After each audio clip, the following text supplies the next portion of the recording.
வாழைப்பழம் விலை கூடையாக விற்கும் போதும் உங்களுக்கு வாழைப்பழம் சாப்பிடணுன்ற ஆசை இருக்கா? வாங்க நம்ம எப்படி சாப்பிட்லான்றத பார்க்கலாம். இது நான் சொல்கிறபடி நீங்கள் செஞ்சு வச்சிட்டிங்கன்னா 6 மாதம் ஆனாலும் உங்களுக்கு வாழைப்பழம் கெட்டே போகாது. இப்போ நம்ம வீட்டில் நிறைய வாழைப்பழம் இருக்குன்னு வச்சுக்கோங்களேன், அதை அப்படியே ஃபுல்லாக சாப்பிட்டு காலி பண்ண முடியாது இல்லையா? இது இப்போ ரஸ்தாளி பழம். இந்த ரஸ்தாளி பழத்தை நம்ம எப்படி ஸ்டோர் பண்ணி வைக்கிறதுன்னு நான் உங்களுக்கு சொல்லித்தரேன். நீங்கள் இதை இது மாதிரி செஞ்சு நீங்கள் எக்ஸ்போர்ட் கூட பண்ணலாம், மதிப்பு கூட்டி சேலும் பண்ணலாம்.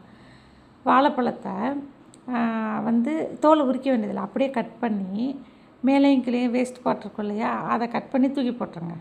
தூக்கி போட்டுட்டு ஒரு வாழைப்பழத்தை மினிமம் ஒரு 5லேருந்து 6 ஸ்லைஸாக கட் பண்ணிக்கோங்க. நான் இப்போ படத்தில் கட் பண்ணி காட்டுறேன் பார்த்தீங்களா, இதே மாதிரியே ஸ்லைஸாக கட் பண்ணுங்க. சரியா? கட் பண்ணிவிட்டு அதுக்கப்புறமா நம்ம தோலை உரிச்சிக்கலாம். என்னடா தோலை உரிக்காமல் இப்படியே கட் பண்ணி சாப்பிட்றதுன்னெலாம் யோசிக்காதீங்க. தோலை உரிச்சிட்டு நம்ம கட் பண்ணோன்னு வச்சுக்கோங்களேன், நமக்கு கையில் பிசு பிசுன்னு ஒட்டும், கையிலலாம் பழம் ஒட்டும் இல்லையா? அதனால தான் நம்ம கட் பண்ணிவிட்டு அப்புறம் அழகாக தோலை பிச்சுட்டு அதை நம்ம தட்டில் வச்சு காய வைக்கலாம். இப்போ நான் பண்ணியிருக்கேன் பார்த்தீங்களா, இது மாதிரி ஒரு சின்ன தட்டில் வைக்கிறத விட ஒரு பெரிய தாம்பாளம் மாதிரி எடுத்து வச்சிட்டிங்கன்னு வச்சுக்கோங்களேன், நீங்கள் நல்லா ஃப்ரீயாகவும் காய போடலாம். இப்போ இதுக்கப்புறம் என்ன பண்ணுறோன்னா, தோலெல்லாம் உரிச்சிட்டு அப்படி நீட்டாக லைனாக அடுக்கி வச்சுட்டே வந்தோன்னா நமக்கு இடமும் பற்றும். அது மட்டும் இல்லாமல் எல்லாம் நல்லா காயவும் செய்யும். ஒன்று மேலே வச்சு காயாமல் போய்டும் இல்லையா?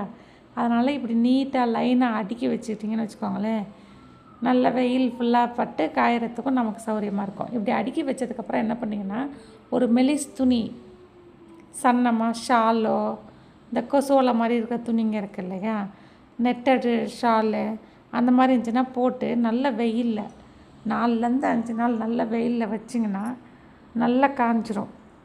காஞ்சதுக்கப்புறம் இதை எடுத்து நீங்கள் ஒரு டைட் கண்டெய்னர் பாக்ஸில் போட்டு நல்லா டைட்டாக க்ளோஸ் பண்ணி வச்சுட்டு உங்களுக்கு தேவைப்படும்போது சொல்லலாம். மழை டைம்லலாம் இதை அப்படியே எண்ணெயில் பொரித்து சாப்பிட்டிங்கன்னு வச்சுக்கோங்களேன், டேஸ்ட்டு வேறு லெவலில் இருக்கும்.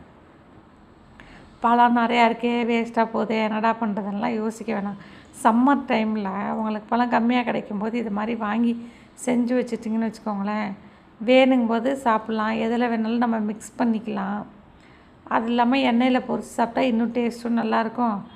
டைம் பாஸ்க்கு இதை ஸ்நாக்ஸாகவும் வச்சு சாப்பிட்லாம். நீங்களும் ஒரு தடவை ட்ரை பண்ணி பாருங்கள். மதிப்பு கூட்டி இதை சேலும் பண்ணலாம், நீங்கள் ஃபாரினுக்கெலாம் எக்ஸ்போர்ட்டும் பண்ணலாம். ட்ரை பண்ணி பாருங்கள், பார்த்துட்டு எப்படி இருக்குன்னு